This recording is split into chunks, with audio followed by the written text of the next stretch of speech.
வணக்கம். கருவூல கவிதைகள். இன்றைய தலைப்பு இயற்கை செயற்கை. இயற்கை காற்றின் வேகம் ரசித்த மரங்கள் ஆனந்த தாண்டவமாட தான் தலையசைக்க முடியா நிலையில் செயலற்று நின்றன செயற்கை கோபுரங்கள். இந்த கவிதையில் நீங்கள் செயற்கை கோபுரம் சொல்கிறீங்க. செயற்கை கோபுரம்னா என்னது?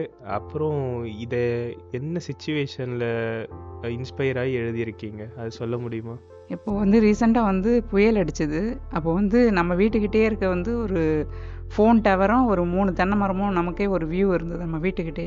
ஸோ அதை நம்ம அந்த டைம் பார்க்கும்போது அந்த மரம் அவ்வளோ சந்தோஷமாக ஆடுற மாதிரி தலையசைச்சு ஆடுற மாதிரி இருந்தது. ஆனால் அந்த டவர் பார்க்கும்போது அப்படியே செங்குத்தாக அப்படியே நின்ன மேனிக்கு இருந்தது. அதை பார்த்து தான் நான் அதை எழுதினேன்.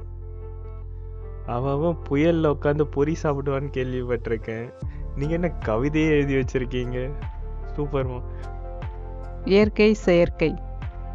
இயற்கை காற்றின் வேகம் ரசித்த மரங்கள் ஆனந்த தாண்டவமாட தான் தலையசைக்க முடியா நிலையில் செயலற்று நின்றன செயற்கை கோபுரங்கள். நன்றி.